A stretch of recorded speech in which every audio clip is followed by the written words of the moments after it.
ಎಲ್ಲರಿಗೂ ನಮಸ್ಕಾರಗಳು. World education ಸಂಸ್ಥೆ ಈಗ ನಿಮಗೆಲ್ಲರಿಗೂ ಗೊತ್ತಿರ್ತಕ್ಕಂಥ ವಿಷಯ ಇಲ್ಲಿರೋರಿಗೆ. ಈಗ 10 ವರ್ಷ ಮುಗಿಸಿ 11ನೇ ವರ್ಷಕ್ಕೆ ಕಾಲಿಡ್ತಾ ಇದೆ.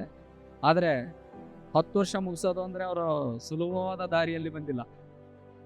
ತುಂಬ ಅದ್ಭುತವಾದ ಸಾಧನೆ, ಕಠಿಣ ಪರಿಶ್ರಮದಿಂದ ಈ ಹಂತಕ್ಕೆ ಬಂದಿದೆ ವರ್ಲ್ಡ್ ಎಜುಕೇಶನ್ ಸಂಸ್ಥೆ ಅಂತ ಹೇಳ್ಬೋದು. ಯಾಕೆ ಅಂದರೆ ನಾನು ಪೊಲೀಸ್ ಇಲಾಖೆಯಲ್ಲಿ ವರ್ಕ್ ಮಾಡ್ತಾ ಇದ್ದೇನೆ.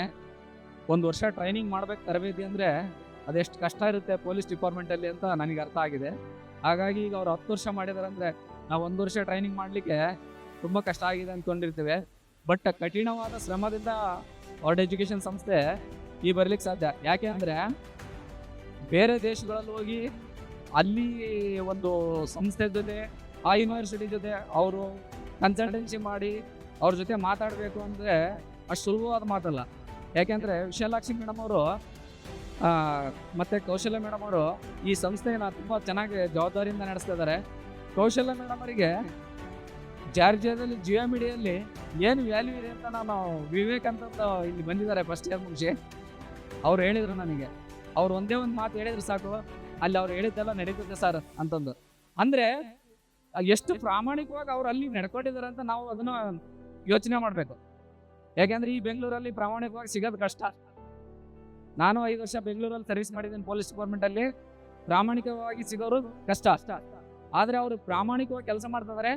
ಅವರಿಗೆ ಪ್ರಾಮಾಣಿಕವಾಗಿ ಕೆಲಸ ಮಾಡ್ತಕ್ಕಂಥದ್ದು ವಿಶಾಲಾಕ್ಷಿ ಮೇಡಮ್ ಅವರು ಅವ್ರ ಮ್ಯಾನೇಜರ್ ಆಗಿ ತುಂಬ ಚೆನ್ನಾಗಿ ಅವರು ಕೆಲಸ ಮಾಡ್ತಿದ್ದಾರೆ. ಕೆಲವೊಂದು ವಿಷಯಗಳ ಹತ್ರ ಹಂಚ್ಕೊಂಡಾಗ ತುಂಬ ಅದ್ಭುತವಾದ ಒಂದು ವಿಷಯಗಳನ್ನು ನಾನು ಹಂಚ್ಕೊಂಡೆ. ಯಾಕೆಂದ್ರೆ ಅವ್ರು ಪ್ರಾಮಾಣಿಕವಾಗಿ ಅಷ್ಟು ಇದರಲ್ಲಿ ಮಾಡ್ತಿದ್ದಾರೆ ಅಂತ ನನಗೆ ಅರ್ಥ ಆಯಿತು. ಹಾಗಾಗಿ ವರ್ಲ್ಡ್ ಎಜುಕೇಷನ್ ಸಂಸ್ಥೆ ಕಠಿಣ ಪರಿಶ್ರಮಕ್ಕೆ ಈಗ 10 ವರ್ಷ ಮುಗಿದು 11ನೇ ವರ್ಷಕ್ಕೆ ಕಾಲಿಡ್ತಾ ಇದೆ. ನೀವೆಲ್ಲರೂ ಸೇರಿ ದನಿ ಸೇರಿಸಿ ಅವ್ರ ಜೊತೆ ಸೇರಿ ನಡೆಯೋಣ. ನಿಮ್ಮ ಮಕ್ಕಳೆಲ್ಲ ಚೆನ್ನಾಗಿ ಎಜುಕೇಷನ್ ಮಾಡಿ ಮುಂದೆ ಬಂದು ಇವತ್ತು ಅಮಿಷಾ ಪ್ರಭಾ, ಸುಚಿ ಅವರೆಲ್ಲ ಬಂದು ಹೇಗೆ ಮಾತಾಡಿದ್ರು ಹಾಗೆ ನಿಮ್ಮ ಮಕ್ಕಳೆಲ್ಲ ಬಂದು ಮಾತಾಡಲಿ, ಒಂದು ಒಳ್ಳೆಯ ಉನ್ನತ ಹುದ್ದೆ ಶಿಕ್ಷಣ ಪಡೀಲಿ.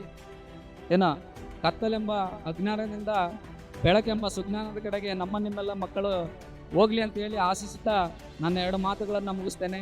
ಜೈ ಹಿಂದ್, ಜೈ Karnataka. Sir, thank you, sir, for your kind words.